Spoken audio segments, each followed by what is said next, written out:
Hello everyone, it is Maddie. I am back and making a video for the first time in almost a year. It's been since last summer, I think. Anyway, I am making a video because I am running out of space on my iPad. Also because I want to make a video. I've had this speed paint edited, just needing a voiceover for also almost a year. This is a commission for Caez-Hel. You've probably seen their channel. If you are watching mine, you've probably seen their channel. They have amazing artwork, have an amazing comic that is an LGBT sci-fi drama, epic, amazing comic, beautiful artwork. Go check it out. I am so honored that they commissioned me. It made me so happy. Just check them out. They are awesome. Anyway, that's what this is. This is one of their, I guess it's their friend's character, but part of their universe for their comic. I believe that's right. Chris, if you watch this and someone gets it wrong, or if I got it wrong, just let me know. But anyway, what I wanted to talk about today is why you should make a short comic first, but also why it doesn't really matter. I know. I am probably going to contradict myself a lot on this because life is not black and white, it's full of grays, and sometimes things should be one way and they just aren't, and that is okay.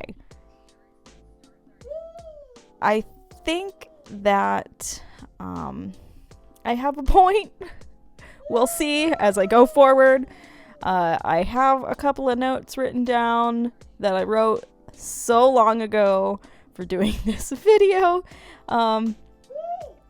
So let's talk about why the things that you should do aren't always necessarily what you're going to do, and why it doesn't super matter. One piece of advice that I hear often from comic artists, and myself included, that if you've never drawn comics before, is to start with something small. And then there's a collective groan from all the people that have their amazing 1,000 chapter story with 97 characters and spans across an entire fantasy world with unique languages in each region and more lore and all of that. And you know what? Keep that passion. Once you start drawing your comic, you will need that drive to keep going. Unfortunately, so many comics never see their way to completion because there's so much work and so much energy that goes into comic making. Sometimes a person will go on to write a novel instead, or move on to a different story, or they just never complete it. No one wants to be that person. But why do a short story for a comic if you aren't as passionate about it as your big, long, epic story? Well, there's a number of reasons to go for a shorter story first, or even a couple of shorter stories before you embark on your long, epic journey. If you've never drawn comics before, you will be amazed at how much work goes into it. No one thinks it'll be easy, but even then, most people are surprised at how difficult it can be. If you go for a short story, you can set yourself up for realistic goals, and when it comes to your main story idea, you'll know how quickly you work and how you want to script pages for yourself for maximum efficiency. It will also help you learn pacing when it comes to storytelling through comics. Comics are a show, don't tell medium that can easily get too word heavy if you're not careful. Try to tell your story in as few pages as possible. It's easy to let yourself fill your story with endless talking heads and scenes that could have been combined or omitted completely. Clarity is very important in storytelling, and especially in comics. Because everything is described with pictures instead of words, it's important to know how to frame panels and pages to have the reader pick up on exactly what you're trying to convey. Another reason to start off with a short comic is once it's finished, it feels like you really completed something. It feels amazing. Even if it's a 1 or even 4-page story, sometimes it's a good exercise to give yourself a page limit and tell a story. You're also going to improve so much both artistically and as a writer and storyteller with your first comic, especially if you do something in the 20 to 100 page range. This is long enough that you can really get into character development and tell a complex story, but not so long that it feels daunting to complete. You will be amazed at your improvement, and you might even feel compelled to redo some of your earlier pages.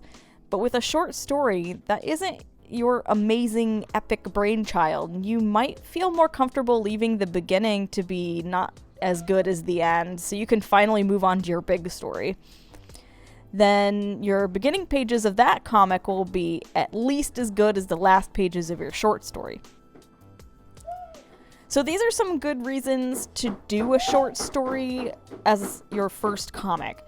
But there are plenty of reasons you might want to just jump into doing your big story first. This isn't something people suggest for most of the reasons I listed above, but there's nothing wrong with it. The biggest point towards going full speed into that big story is motivation.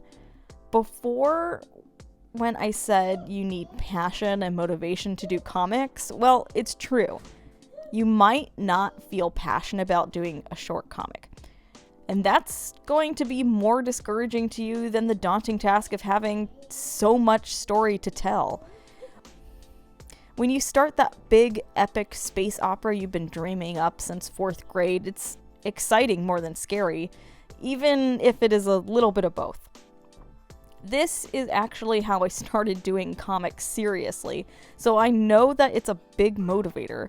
I was drawing a fan comic in junior high that I was obsessed with. I kept drawing pages for that fan comic up until my sophomore year of college, when I moved on to drawing more original stuff.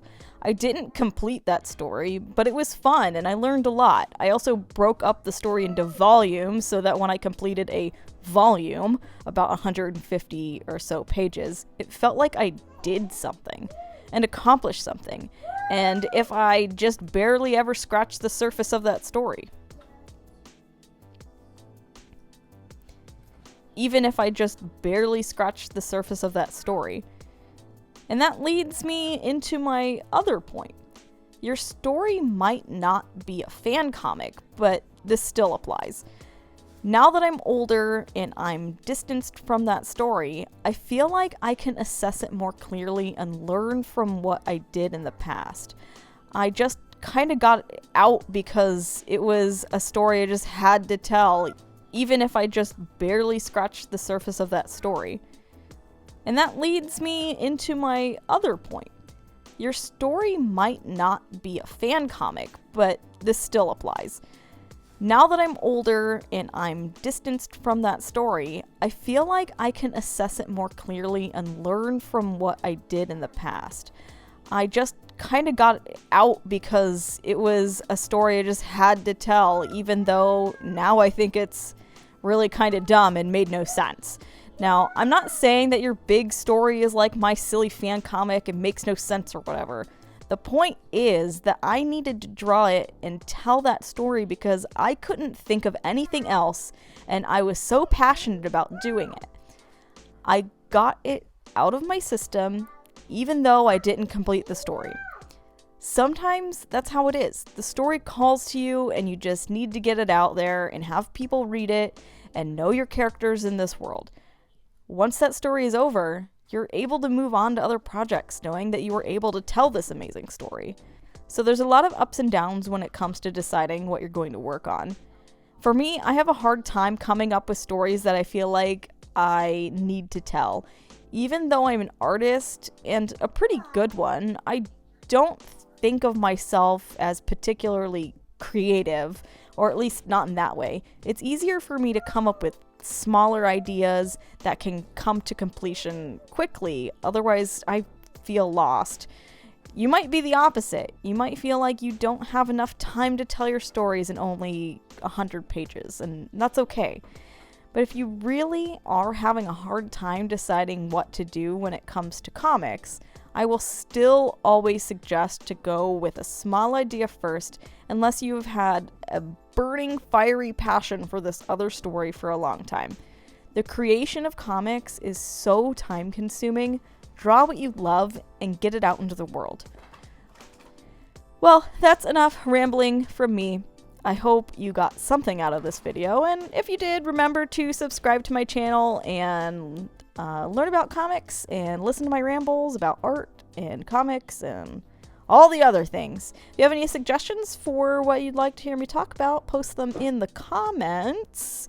I don't always post videos, clearly, but I have tons of speed paints that I can talk over, and maybe I can try and make it more of a priority now that I've kind of gotten into a better groove working, going back to work full time. Oh, really?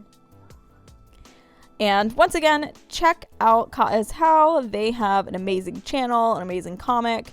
And also remember, April 1st, I am going to be posting the first episode of my comic to Webtoon and Tapas. The cover page is already up, so I will put the link to both websites, Tapas and Webtoon, the comic on both there, down in the description. Subscribe to it, check it out, tell me what you think. Be ready for the 1st of April when it comes out. Yay! Anyway, I will talk to you guys later. Thank you so much. Bye bye.